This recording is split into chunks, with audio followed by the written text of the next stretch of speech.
नमस्कार, जय हिंद दोस्तों। तो कैसे हैं आप लोग? सब बढ़िया, ठीक-ठाक। तो आज का अपना टॉपिक है जीवन की उत्पत्ति से संबंधित प्रमुख सिद्धांत एवं जैव विकास के बारे में पढ़ेंगे। यानी जीवों का विकास किस प्रकार से हुआ, है ना? आज से 1 लाख साल पहले, 2 करोड़ वर्ष पहले, 2 अरब वर्ष पहले, है ना? किस प्रकार से जीव पृथ्वी पर क्या हुआ, विद्यमान हुआ, उत्पन्न हुई, ठीक है ना?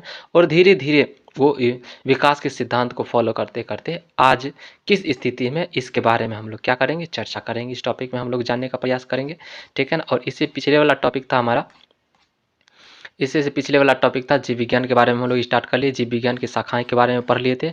डिस्क्रिप्शन में मिल जाएगा ये टॉपिक, ठीक है ना? और वनस्पति विज्ञान की प्रमुख शाखाएं और जंतु विज्ञान की प्रमुख शाखाएं, इसके बारे में हम लोग चर्चा कर चुके हैं, ठीक है ना? इसमें हम लोग पढ़ेंगे जो कुछ साधारण जो जीव है ना, उसके हम लोग वैज्ञानिक नाम के बारे में पढ़ेंगे, ठीक है ना? मानव, तेंदुआ, बाघ, शेर, इसके बारे में हम लोग अध्ययन करेंगे इसमें, है ना? और जो हल्दी हल्दी पौधे के तने के से प्राप्त होता है ना? इस प्रकार से बहुत सारे जो तना है ना, पत्ती के बारे में हम लोग क्या करेंगे, इसमें डिस्कशन करेंगे। फूल के बारे में हम लोग डिस्कशन करेंगे, ठीक है? तो चलिए स्टार्ट करते हैं ये टॉपिक का। देखते हैं महत्वपूर्ण बिंदु कौन सा है। और ये बुक है कॉस्मोस पब्लिकेशन का एनसीईआरटी सार संग्रह। क्लास 6 से 12 तक जितना भी महत्वपूर्ण बिंदु है सारे को इसमें इंक्लूड किया गया है। और इसका राइटर है महेश कुमार वर्णवाल और कुणाल वर्मा। तो चलिए अपने टॉपिक की तरफ बढ़ते हैं और डिटेल से इसका ये जो भी दिया गया है, ये वन लाइनर के फॉर्म में दिया गया। जितना भी एग्जाम है, वन डे एग्जाम, सारे एग्जाम के लिए बहुत ही महत्वपूर्ण है। तो चलिए स्टार्ट करते हैं, ठीक है? जीव विकास, इवोल्यूशन को सर्वप्रथम किसने परिभाषित किया? जीन बैप्टिस्ट डी लेमार्क ने परिभाषित किया। जीव विकास को कहीं कहीं देखिए जीव लिखा हुआ है ना, यहाँ पर जैव विकास भी हो सकता है, ठीक है ना? जीव विकास बोले इवोल्यूशन को सर्वप्रथम किसने परिभाषित किया? जीन बैप्टिस्ट डी लेमार्क ने परिभाषित किया था। सबसे प्रथम इसी ने परिभाषित किया था। वैज्ञानिकों ने आधुनिक मनुष्य का अंतिम पूर्वज किसे माना है? क्रो मैग्नॉन मानव को माना है। वैज्ञानिकों ने आधुनिक मनुष्य का अंतिम पूर्वज किसे माना है? तो क्रो मैग्नॉन मानव को माना है, ठीक है? वर्तमान प्रमाण के अनुसार पृथ्वी पर जीव का उद्गम लगभग 2 अरब वर्ष पूर्व से माना जाता है। यानी पृथ्वी पर जो भी जीव विकसित हुए, ठीक है ना, जो भी जीव आए, लगभग कितना वर्ष पहले इसका प्रमाण मिला है? लगभग कितना वर्ष पहले? 2 अरब वर्ष पहले का कुछ प्रमाण है, ठीक है ना? कुछ प्रमाण है जिससे पता चलता है कि पृथ्वी पर लगभग 2 अरब वर्ष पहले जीव का विकास, जीव उत्पन्न हुआ होगा, ठीक है ना? और धीरे धीरे उसमें परिवर्तन हुआ होगा, ठीक है ना? विकासवाद का सिद्धांत थ्योरी ऑफ इवोल्यूशन किसने प्रतिपादित किया? तो चार्ल्स डार्विन ने प्रतिपादित किया। विकासवाद का सिद्धांत थ्योरी ऑफ इवोल्यूशन किसने प्रतिपादित किया? चार्ल्स डार्विन ने प्रतिपादित किया। उद्विकास का मुख्य कारक क्या है? प्राकृतिक वरण, नेचुरल सेलेक्शन। उद्विकास उद्विकास के उत्परिवर्तन सिद्धांत का प्रतिपादन किसने किया था? ह्यूगो डी ब्रीज ने किया था। उद्विकास के उत्परिवर्तन सिद्धांत म्यूटेशन थ्योरी ऑफ इवोल्यूशन का प्रतिपादन किसने किया था? ह्यूगो डी ब्रीज ने किया था।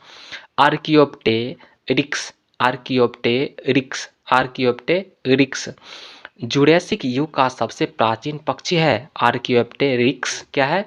जुरैसिक युग का सबसे प्राचीन पक्षी है जो सरीसृप व पक्षी वर्ग के मध्य की कड़ी है।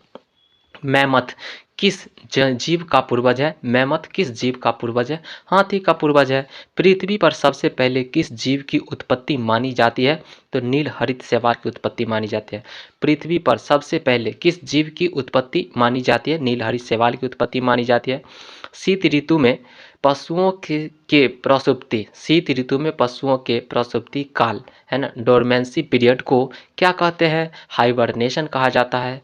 किस जीव में स्नायु तंत्र, नर्वस सिस्टम तो होता है परंतु मस्तिष्क नहीं होता है? तारामीन बोले तो स्टारफिश में क्या होता है?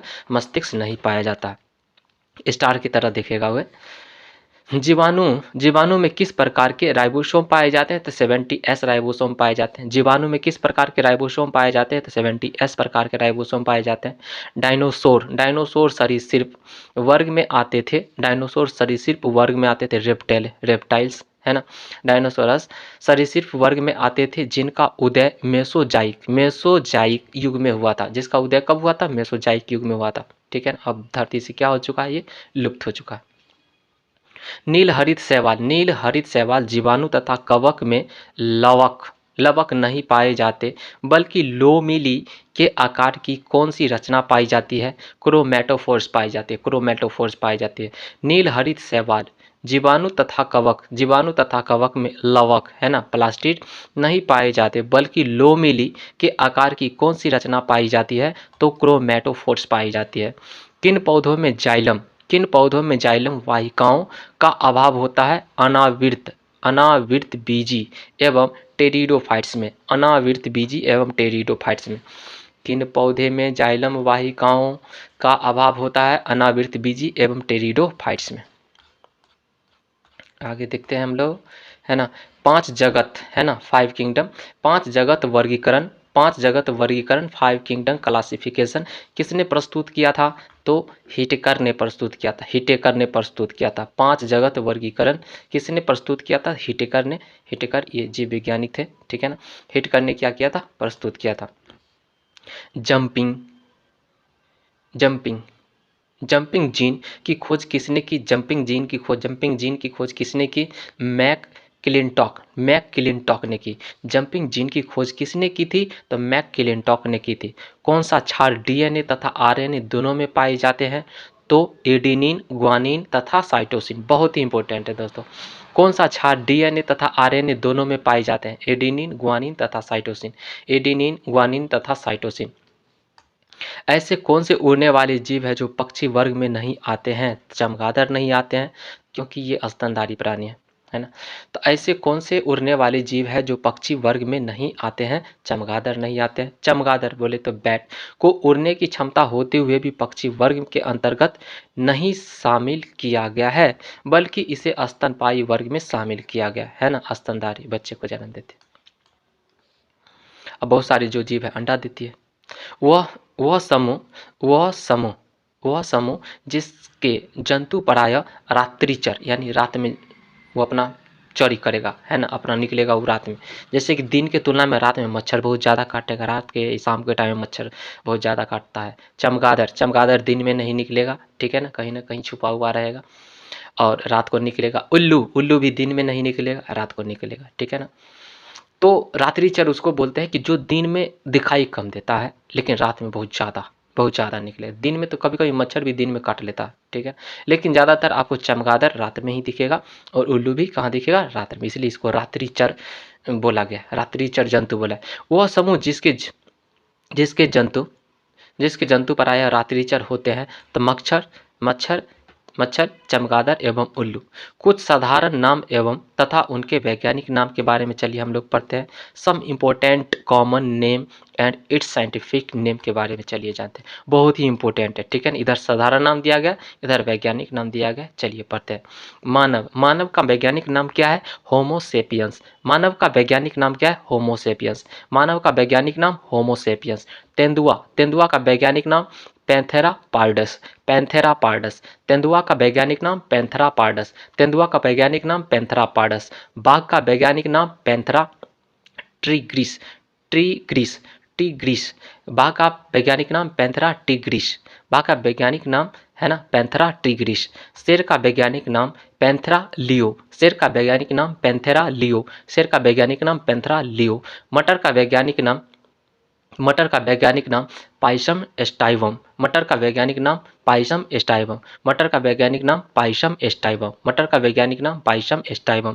बिल्ली का वैज्ञानिक नाम फेलिस कैटस। मेढक का वैज्ञानिक नाम राना टिग्रिना।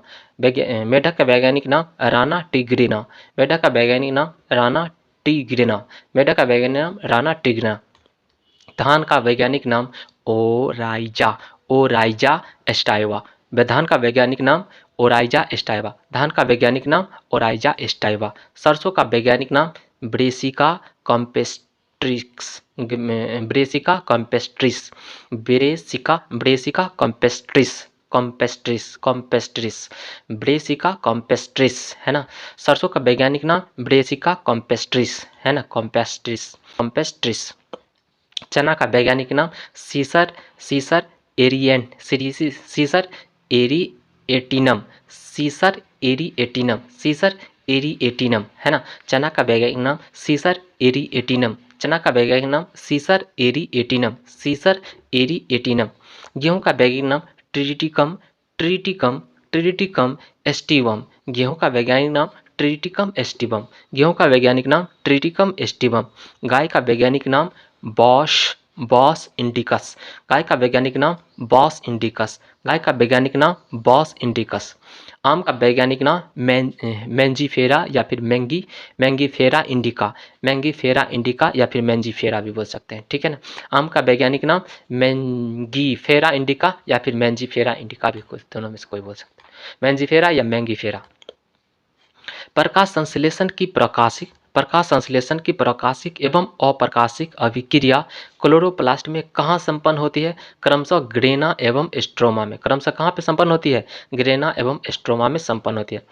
प्रकाश संश्लेषण की प्रकाशिक एवं अप्रकाशिक अभिक्रिया क्लोरोप्लास्ट में कहाँ संपन्न होती है?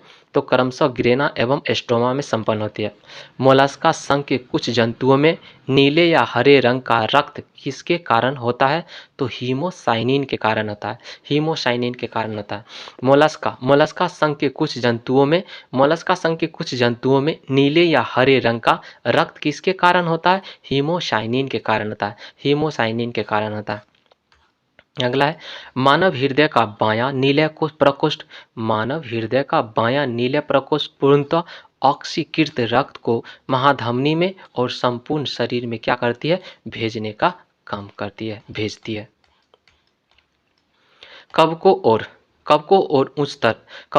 उच्चतर पादपों की जोड़ों के मध्य कौन सा कार्यात्मक साहचर्य फंक्शनल एसोसिएशन पाया जाता है? तो कवक मूल क्या पाया जाता है? कवक मूल माइकोरहिजा क्या पाया जाता है? कवक मूल पाया जाता है। कवकों और उच्चतर पादपों की जड़ों के मध्य कौन सा कार्यात्मक साहचर्य है ना, फंक्शनल एसोसिएशन पाया जाता है? तो कवक मूल पाया जाता है। ईस्ट और मशरूम किस प्रकार के जीव है? फफूंद है। ईस्ट और मशरूम किस प्रकार के जीव है? तो फफूंद है। इसको हम लोग बोल देते हैं, मशरूम को कुकुरमुत्ता बोल देते हैं, ठीक है ना। तो लेकिन ये कुकुरमुत्ता ये नहीं कि उस पर जाके कुकुरमुत्ता है, ठीक है ना। तो कुकुरमुत्ता इसीलिए बोलते हैं कि ये सब जो सड़ा गला चीज़ होता है ना, वहीं पर ये फलता है ज़्यादा, है ना, सड़े हुए जगह पे। जैसे कि गोबर पर ज़्यादा आपको मशरूम टाइप दिखेगा, है ना। अब तो मशरूम की खेती होती है बहुत तरीके से, लोग एकदम बड़ी चाव से मस्त खाता है। ईस्ट का भी इस्तेमाल किया जाता है खाने, ठीक है ना, जैसे पकवान वगैरह बनाने में।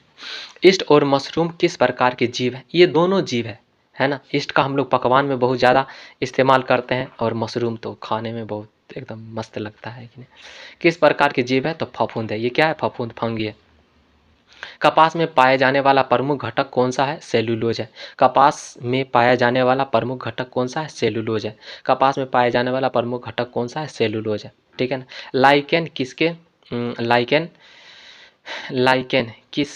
निर्मित होता है? कवकों एवं शैवालों से निर्मित होता है। लाइकेन किससे निर्मित होता है? कवकों एवं शैवालों से निर्मित होता है। लाइकेन किससे निर्मित होता है? कवकों एवं शैवालों से निर्मित होता है। जीवन चक्र की दृष्टि से पौधे का सबसे महत्वपूर्ण अंग कौन सा है? तो पुष्प है। जीवन चक्र की दृष्टि से पौधे का सबसे महत्वपूर्ण अंग कौन सा है? तो पुष्प है। क्लोरोफिल के निर्माण में कौन सा तत्व महत्वपूर्ण होता है? मैग्नीशियम महत्वपूर्ण, Mg बहुत ही महत्वपूर्ण होता है। क्लोरोफिल के निर्माण में कौन सा तत्व महत्वपूर्ण होता है? मैग्नीशियम बहुत ही महत्वपूर्ण होता है। अधिकांश कीट किसके द्वारा श्वसन करती है? तो वातक तंत्र, है ना, ट्रैकिया के द्वारा क्या करती है? श्वसन करती है। अधिकांश कीट किसके द्वारा श्वसन करती है? वातक तंत्र, ट्रैकिया के द्वारा श्वसन करती है, सांस लेती है। कुनैन आवृतबीजी पादप का उदाहरण है जो सिनकोना नामक पादप की छाल से प्राप्त होती है तथा यह मलेरिया के उपचार के लिए प्रयोग किया जाता है। कुनैन आवृतबीजी पादप, कुनैन आवृतबीजी पादप का उदाहरण है जो सिनकोना नामक पादप की छाल से प्राप्त होता है तथा यह मलेरिया के उपचार के लिए प्रयोग किया जाता है। कुनैन। सेब में पाए जाने वाले लाल रंग का क्या कारण है ना? सेब में पाए जाने वाले लाल रंग का क्या कारण है? तो एंथोसाइनिन। क्या कारण है? तो एंथोसाइनिन के कारण क्या होता है? सेब का जो रंग होता है लाल होता है। टमाटर में लाल रंग किसके कारण उपस्थित होता है? लाइकोपीन के कारण। लाइकोपीन के कारण, लाइकोपीन की उपस्थिति के कारण टमाटर का रंग क्या होता है? टमाटर का रंग लाल होता है। और सेब का रंग लाल किस कारण होता है? एंथोसाइनिन के कारण। सेब में याद रखिएगा एंथोसाइनिन और टमाटर में याद रखिएगा लाइकोपीन। ठीक है। सहतूत के फल, सहतूत के फल का वैज्ञानिक नाम क्या है? तो सोरोसिस, सोरोसिस, सोरोसिस सहतूत है ना, दत्वन होता है इसका बहुत अच्छा। सहतूत के फल, सहतूत के फल इसका जो पेड़ होता है ना दत्त, तो उसको हम लोग दत्वन के लिए में इस्तेमाल करते हैं। लेकिन इसका जो फल का जो वैज्ञानिक नाम क्या है? सोरोसिस। सहतूत के फल का वैज्ञानिक नाम क्या है? सोरोसिस, सोरोसिस। सर्पों के विष ग्रंथियां, सर्पों की विष ग्रंथियां किस अंग के समान है? सर्पों की विष ग्रंथियां किस अंग के समान है? कशेरुकी प्राणियों के लार ग्रंथियों के समान है। कशेरुकी प्राणियों के लार ग्रंथियों के समान होता है ना, सलाइवरी ग्लैंड के समान।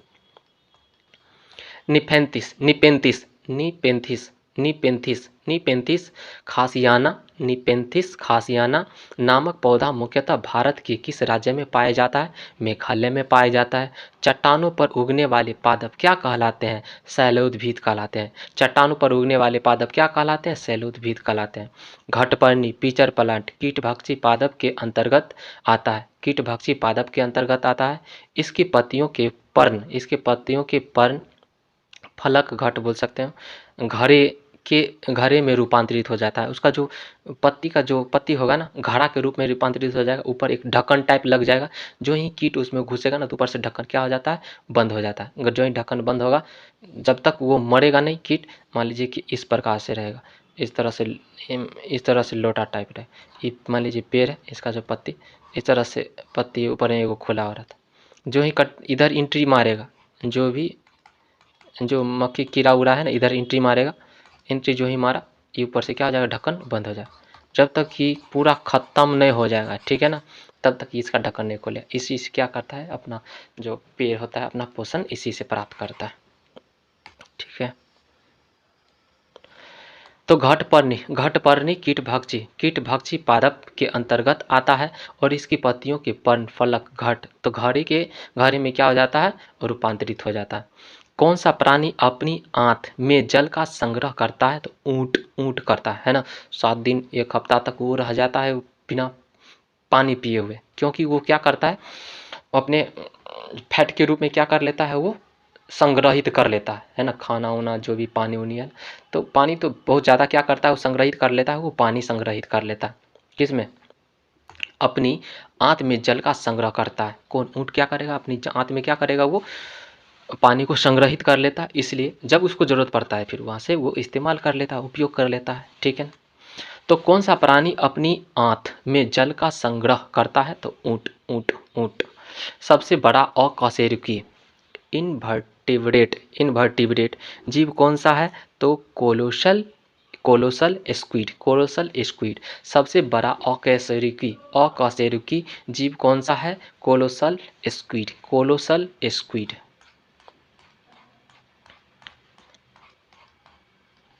लीची, लीची के फलों को किस शाखा के अंतर्गत रखा गया है? लीची के फलों को किस शाखा के अंतर्गत रखा गया है? तो एक बीजी बेरी के अंतर्गत इसको रखा गया है। हल्दी पौधे के तने से प्राप्त होता है। हल्दी पौधे के तने से प्राप्त होता है तथा उसका खाने वाला हिस्सा प्रकंद, उसका खाने वाला जो हिस्सा क्या कहलाता है? प्रकंद कहलाता है, प्रकंद कहलाता है। हल्दी पौधे के तने से प्राप्त होता है। हल्दी पौधे कहाँ से प्राप्त होगा? तने से प्राप्त होता है। और उसका जो खाने वाला हिस्सा को हम लोग क्या बोलते हैं? प्रकंद कहते हैं। प्रकंद, राइजोम कहते हैं इसको। क्या बोलते हैं? प्रकंद कहा जाता है। लाल मिर्च किसकी उपस्थिति के कारण तीखी होती है? लाल मिर्च किसकी उपस्थिति के कारण तीखी होती है? तो कैप्सेसिन, कैप्सेसिन, कैप्सेसिन बहुत याद रखिएगा, ठीक है ना। कैप्सेसिन। लाल मिर्च किसकी उपस्थिति के कारण तीखी होती है? कैप्सेसिन के कारण क्या होती है? तीखी होती है। सबसे बड़ा स्तनपायी जीव कौन सा है? व्हेल मछली है, ठीक है ना। सबसे बड़ा स्तनपायी जीव कौन सा है? व्हेल। रेशम का कीड़ा सिल्कवर्म अपने जीवन काल की किस अवस्था में वाणिज्यिक तंतु है ना, उसको हम लोग व्यापार के तरीके से हम करते हैं, उसको उगाते भी हैं, ठीक है ना। जो भी कपड़ा का निर्माण होता है ना, तो वो किससे प्राप्त होता है? प्यूपा से, ठीक है ना। तो वाणिज्यिक तंतु उत्पन्न करता है वो प्यूपा अवस्था में होता है। कौन सा अवस्था में होता है? वो प्यूपा अवस्था में होता है, प्यूपा अवस्था में होता है। रेशम का कीड़ा अपने जीवन काल में किस अवस्था में वाणिज्यिक तंतु कॉमर्शियल फाइबर उत्पन्न करता है ना, तो प्यूपा अवस्था में क्या करता है? कॉमर्शियल फाइबर को उत्पन्न करता है। बिहार का जो है सिल्क सिटी किसको कहा जाता है? किसको कहा जाता है बिहार में सिल्क सिटी? भागलपुर को कहा जाता है। गर्म रुधिर वाले या समतापी जंतु के शरीर का तापमान कितना होता है? सदैव एक समान होता है। न तो उसका टेम्परेचर बढ़ता है न ही घटता है, सदैव क्या रहता है? एक समान रहता है, ठीक है। तो गर्म रुधिर वाले या समतापी जंतु के शरीर का तापमान कितना होता है? तो सदैव एक समान होता है। समुद्री घोड़ा किस प्रकार के जीव का उदाहरण है? तो मछली है ना, उसको हम लोग मछली के ग्रुप में रखते हैं। वह कौन सा स्तनपायी है जो अंडे देता है बच्चे नहीं? एकिडना। वह कौन सा स्तनपायी है जो अंडे देता है और बच्चे नहीं देता है? एकिडना। अगर पक्षी में बात करते हैं तो चमगादड़ है ना, तो है चमगादड़ ये पक्षी, लेकिन उसको हम लोग पक्षी के अंतर्गत नहीं रखते हैं। क्यों नहीं रखते हैं? क्योंकि वह क्या है? स्तनधारी है, ठीक है ना, बच्चे को जन्म देती है। अब इधर देख लीजिए, वह कौन सा स्तनपायी है जो अंडे देती है? ये तो स्तनपायी है, लेकिन क्या देती है? अंडे देती है, बच्चे नहीं देती है, तो एकिडना है ना। उधर चमगादड़ याद रखिए, इधर एकिडना याद रखिए। जानने की इच्छा प्रकट करना तथा गूढ़ चिंतन व मनन करना मनुष्य को वानर गुणों से क्या करती है? अलग करती है ना। वानर गुणों से अलग करता है। अगर बात करते हैं तो मनुष्य में क्या होता है? सोचने, समझने, चिंतन करने, ठीक है ना, इसका गुण पाया जाता है, लेकिन बंदर में ये गुण नहीं पाया जाता, इसी कारण क्या है? मनुष्य और बंदर में फर्क है, बहुत फर्क है कि नहीं। मानव शरीर में लेकिन बहुत सारा बंदर भी बड़ी समझदार होता है। जो मदारी वाला जो बंदर होता है, देखिए, तो उसको सिखा दिया जाता है किस तरह से नाच डिस्को करने लगता है तुरंत। मानव शरीर में पाए जाने वाला सबसे छोटी कोशिका कौन सी है? तो शुक्राणु है। मानव शरीर में पाए जाने वाली सबसे छोटी कोशिका कौन सी है? तो शुक्राणु है। सील किस वर्ग का प्राणी है? स्तनपायी है। स्तनपायी मैमेलियन में इसको रखते हैं हम लोग। सील किस वर्ग का प्राणी है? स्तनपायी है। कॉर्क किस पेड़ से प्राप्त होता है? तो क्वेरकस से प्राप्त होता है। कॉर्क किस पेड़ से प्राप्त होता है? क्वेरकस से प्राप्त होता है। जो रॉबर्ट हुक ने इसी में क्या देखा था? सबसे पहले सेल का खोज किया था, है ना, कॉर्क में देखा था 1665 ईस्वी में। कॉर्क किस पेड़ से प्राप्त होता है? क्वेरकस से प्राप्त होता है। क्वेरकस का पेड़ होता है जिससे बैट बनाया जाता है। बैट होता है ना खेलने वाला, उससे बना है। डॉल्फिन किस वर्ग के अंतर्गत आता है? डॉल्फिन किस वर्ग के अंतर्गत आता है? स्तनपायी वर्ग के अंतर्गत आता है। स्तनपायी वर्ग के अंतर्गत आता है। अफीम मॉर्फिन पोस्ते के पौधे के अधपके फल से प्राप्त होता है। अफीम या मॉर्फिन पोस्ते के पौधे के अधपके फल से प्राप्त होता है। गन्ने के रोपण में उसके किस भाग का प्रयोग किया जाता है? तो तना का प्रयोग किया जाता है। गन्ने के रोपण में जो गन्ना रोपा जाता है ना, तो उसके हम लोग कौन भाग को रोपते हैं? तना वाले भाग को रोप देते हैं, तना वाला भाग को रोपते हैं। लहसुन का गंध द स्मेल ऑफ गार्लिक। लहसुन के गंध का क्या कारण है? सल्फर यौगिक की उपस्थिति, उसमें सल्फर यौगिक पाया जाता है, जिसकी वजह से क्या होता है? वो गंध करते रहता है कि नहीं। तो लहसुन में कौन सा गंध होता है? किसके वजह से गंध होता है? सल्फर यौगिक की उपस्थिति के कारण क्या होता है? लहसुन में गंध पाया जाता है, सल्फर यौगिक के उपस्थिति के कारण। शुष्क जलवायु में अनुकूलित पेड़ पौधों को क्या कहते हैं? शुष्क जलवायु में अनुकूलित पेड़ पौधों को क्या कहते हैं? मरुद्भिद कहा जाता है, जेरोफाइट्स कहा जाता है। शुष्क जलवायु में अनुकूलित पेड़ पौधों को क्या कहा जाता है? मरुद्भिद कहा जाता है। जल एवं स्थल दोनों पर रहने वाले जीवों को उभयचर वर्ग के अंतर्गत रखा जाता है। जैसे मेढक जल में भी रहेगा, स्थल पर भी रहेगा, ठीक है ना।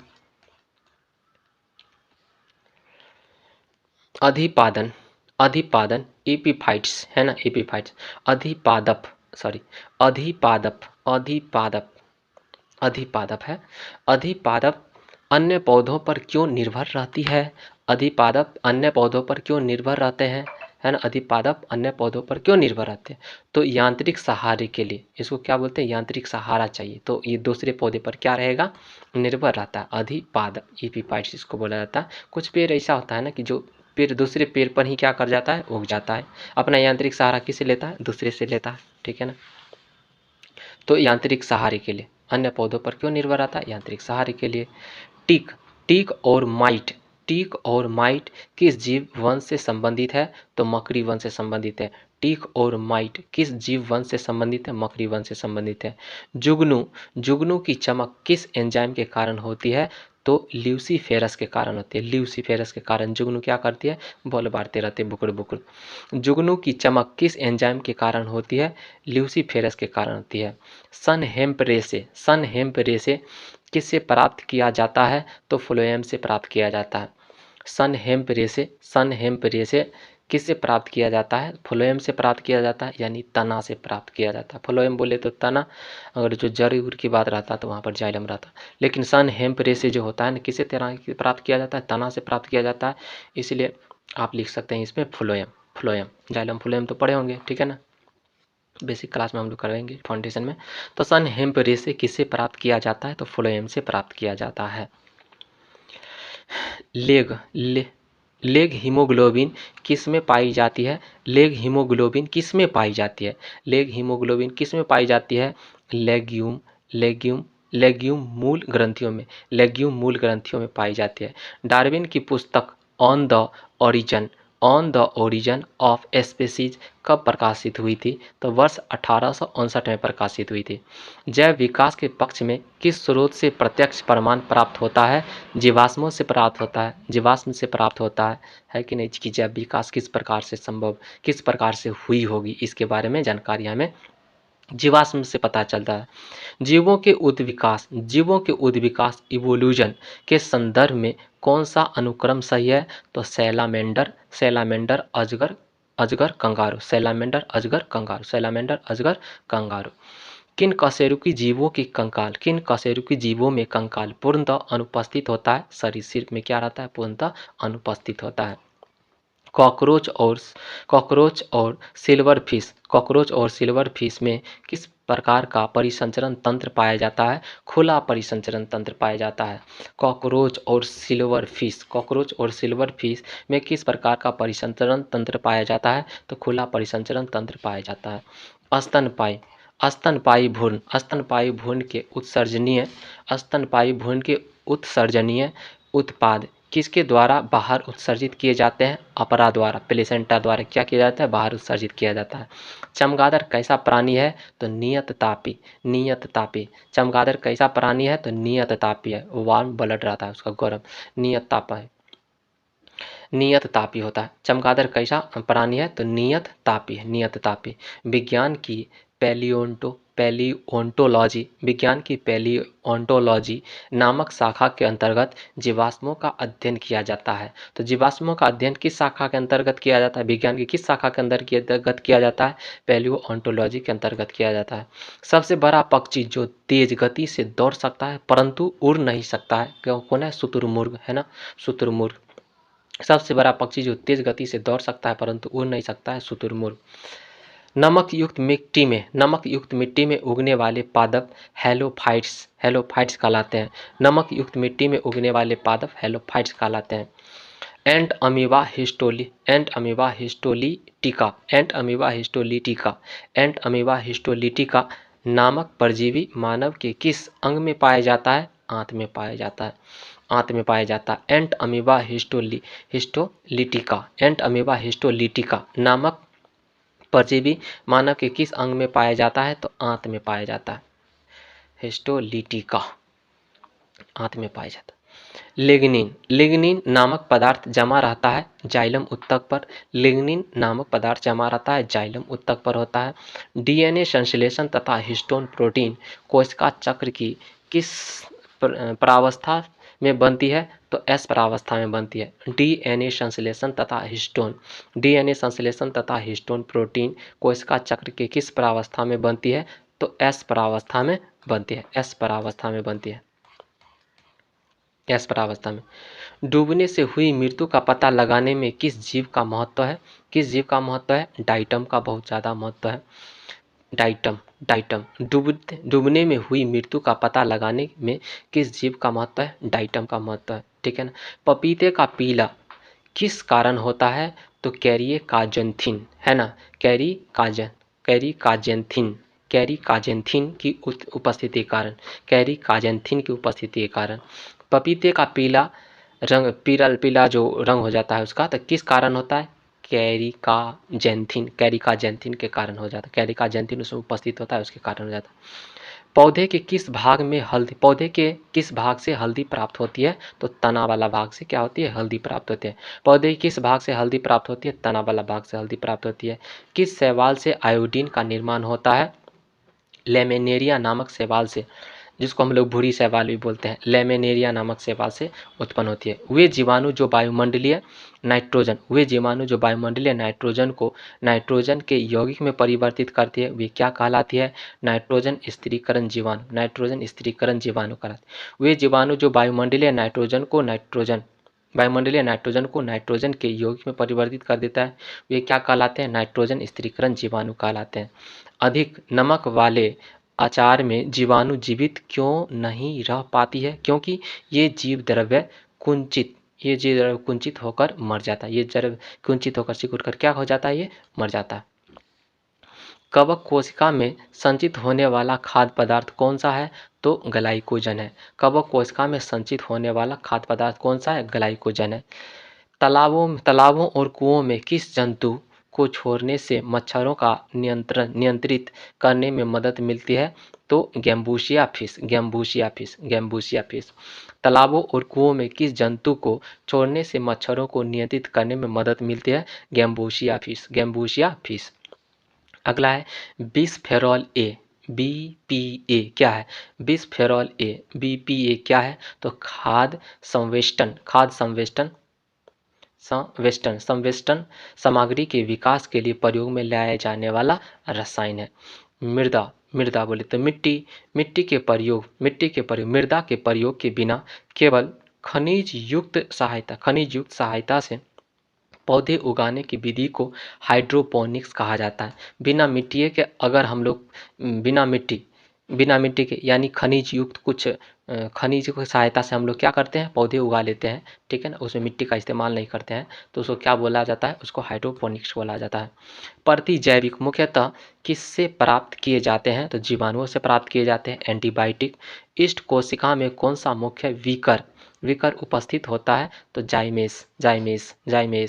इस कोशिका में कौन सा मुख्य विकर एंजाइम उपस्थित होता है, जाइमेस उपस्थित होता है। जब एक ही जीन दो या दो से अधिक भिन्न लक्षणों को एक साथ नियंत्रित करती है तो इसे क्या कहा जाता है, बहुप्रभाविता कहा जाता है। इसे क्या कहते हैं, बहुप्रभाविता कहते हैं। क्यूनिन अथवा कुनैन किसकी छाल से प्राप्त की जाती है तो सिनकोना जो पेड़ होता है उसकी छाल से प्राप्त की जाती है। क्यूनिन अथवा कुनैन किसकी छाल से प्राप्त की जाती है, सिनकोना की छाल से प्राप्त की जाती है। मेंडल ने अपनी वंशागत की नियमों को प्रतिपादित करने में किस पौधे का प्रयोग किया था तो गार्डन पी, है ना, मटर का प्रयोग किया था। मेंडल ने अपने वंशागत की नियमों को प्रतिपादित करने में किस पौधे का प्रयोग किया था, गार्डन पी का प्रयोग किया था। ग्रेगर जॉन मेंडल 1822 से 84 ईस्वी को आधुनिक अनुवांशिकी का जनक कहा जाता है ना, फादर ऑफ मॉडर्न जेनेटिक्स किसको बोला जाता है, ग्रेगर जॉन मेंडल को कहा जाता है, ठीक है ना। ग्रेगर जॉन मेंडल को कहा फादर ऑफ मॉडर्न जेनेटिक्स बोला, आधुनिक अनुवांशिकी का जनक बोला जाता है। सूखा सहिष्णुता से संबंधित हार्मोन है एब्सिसिक अम्ल। अधिकांश एंजाइम किस ताप पर सर्वाधिक सक्रिय होता है 20 से 35 डिग्री सेल्सियस पर।